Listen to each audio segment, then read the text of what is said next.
When you live in the United States, it's easy to believe that America is a country. But when you look on a map,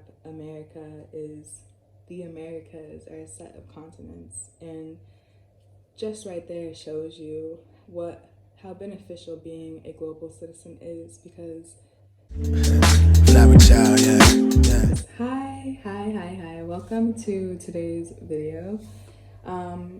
It's about 5 p.m. so I'm gonna have to make this quick because the sun will be setting soon. First of all, just thank you guys so much for tuning in and for watching, and yeah, just enjoying this moment with me. And yeah, let's just jump right into this video.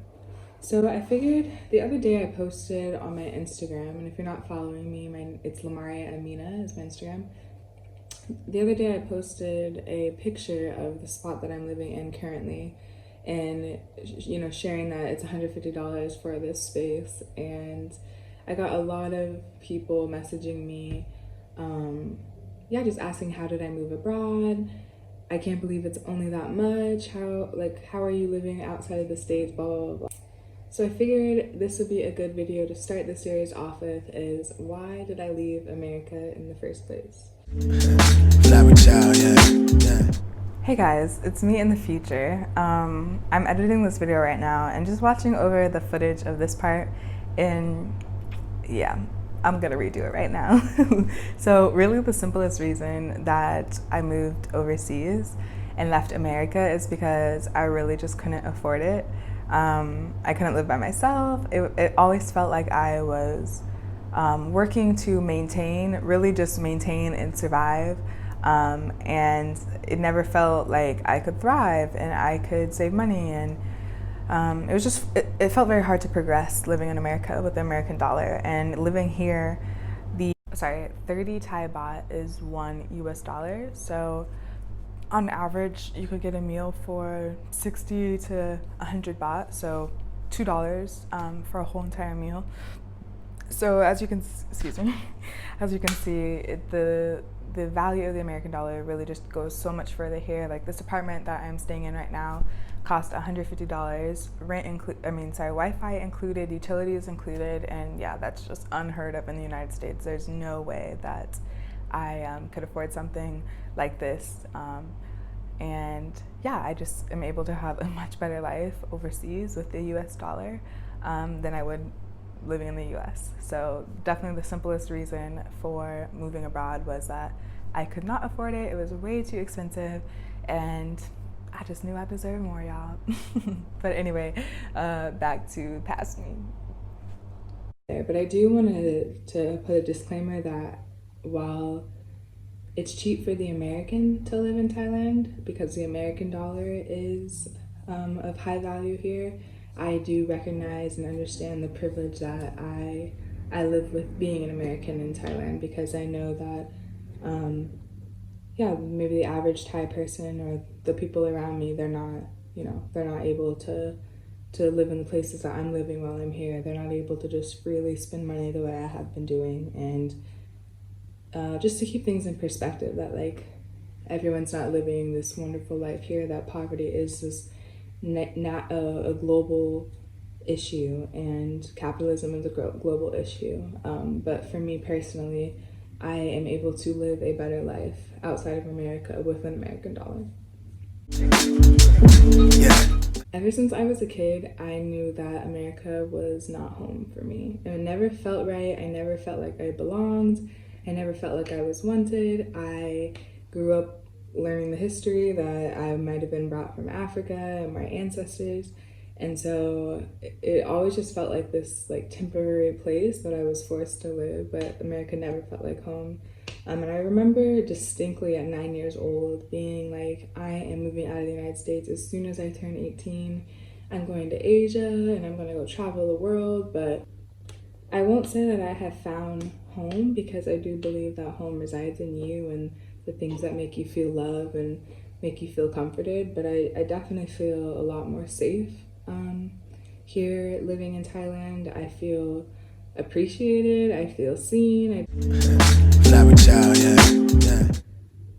That I value global citizenship over nationalism. And when you live in America and you grow up in America, it's easy to believe that America is everything, and America is the one-stop superpower. And because America is so big and there's so many states and so many cultures within America, it's easy to not believe that you need to explore outside of the states that is America. But it's so, I believe, so crucial to become a global citizen instead of focusing on nationalism, because the world is so small and so connected, and we all truly do need each other from every facet of this earth to thrive and to be what humanity has the potential to be. I remember another time when I was in Ghana, we were in the Ahafo region, and we were, in order to be blessed and to work in this village, you had to be blessed in, and you had to receive permission from the chief. And it was this lengthy ceremony that probably lasted like 2 hours, and each chief of the, I don't know the hierarchy in the village, but each authoritative figure in the village blessed each person in the group, and such a beautiful moment. And then when it was time to drink the drink of the blessing, like kind of like the toast, he pulls out like cans of Coke. And I just thought that was the funniest thing, because I'm like not understanding a word people are saying. It's so like formal, and I just feel like completely like in a whole nother world. And then they crack open a bottle of Coke, and then that's like how we're being blessed into this village. I just thought that was the funniest thing, and just such a great reminder of how small this world really is, and how, you know, we are all so much more alike than we are different. And you only know that when you talk to your neighbor, when you talk to a bordering country, when you visit and experience the world outside of yourself, and just realize that there's so much more than America. And I also want to add in that I did this whole video, which I am not ashamed, but I am actively working to correct, is that when you live in the United States, it's easy to believe that America is a country.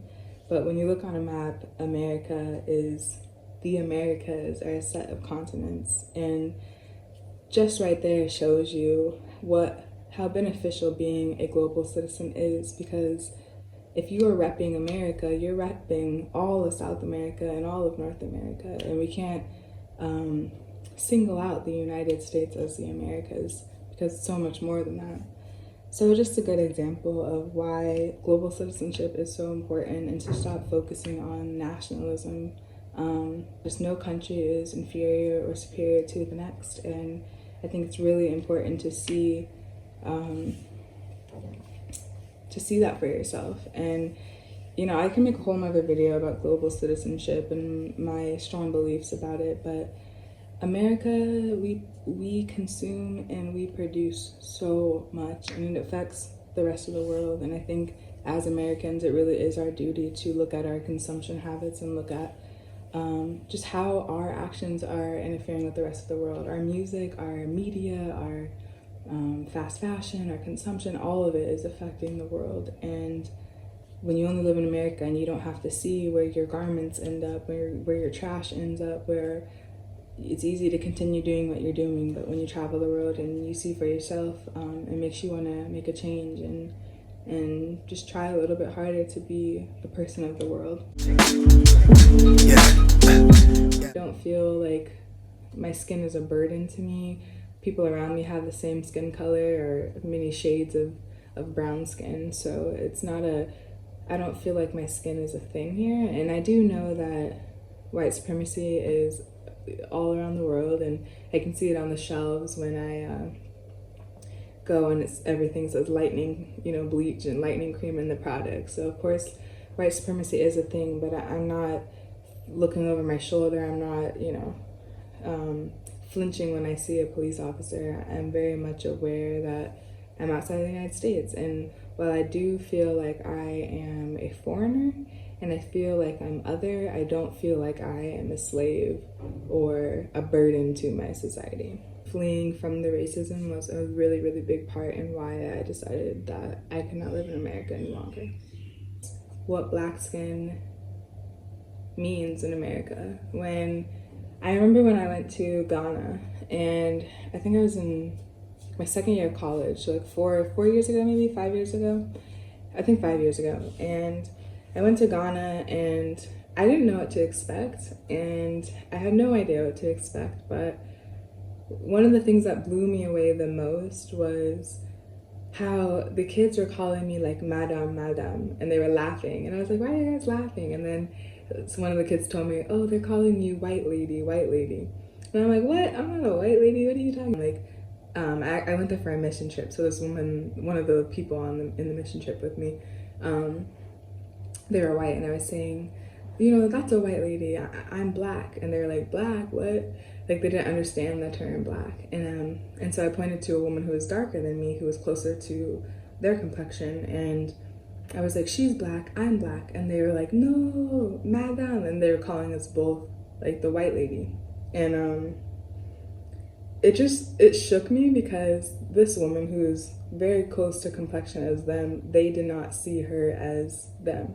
You were either Ghanaian or you were a foreigner, and there wasn't this like white black issue. It was either you're from the country or you're not. And I don't know, just that reminder of like, wow, I don't know what it's like to not be black. I don't know what it's like to live in a land where, yeah, you don't talk about skin in terms of black and white, and you don't, of course, racism and white supremacy is a global problem, and it's in every country and every, you know, it's all over the world. But to the extent that it is in America, and how deeply it's ingrained in our culture in the United States, yeah, not for me. It became unbearable, and I don't want to raise my family in America. I do not want my family who's currently living in America to continue living. And I mean, I've been here going on 6 months, and in the last 6 months, the only time I think about race and the only time that I think about my skin color is in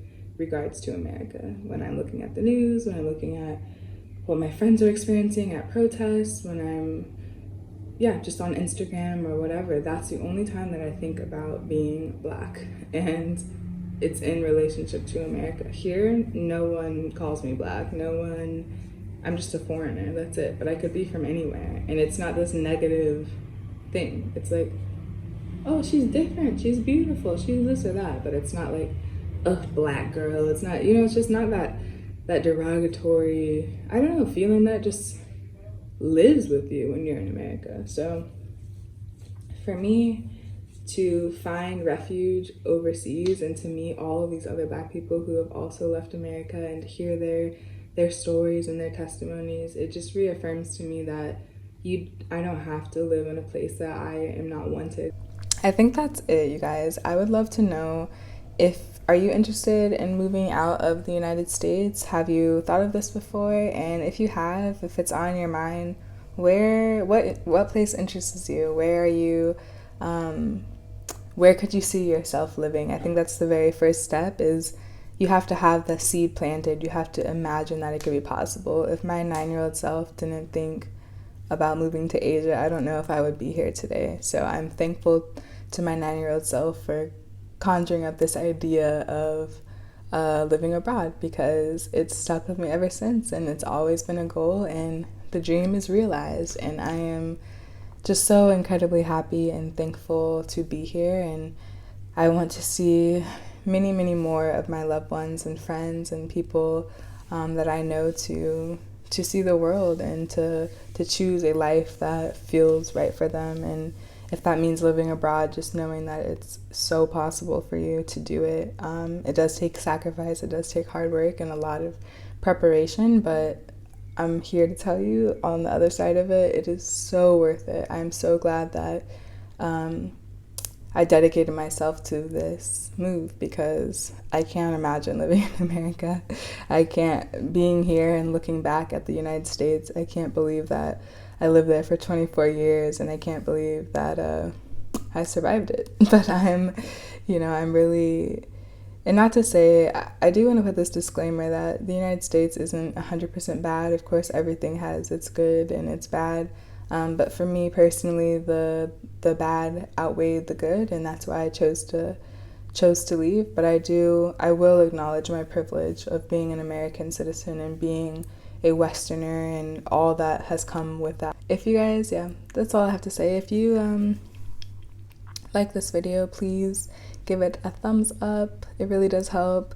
Definitely leave a comment. Where could you see yourself living if you chose to move out of the United States? And yeah, guys, I will see you next Tuesday for another travel time moving abroad video. Thank you guys so much for watching, and yeah, I'll see you soon. Bye. Yeah, I took the beat, y'all, and you don't stop. Yeah, flower child, yeah.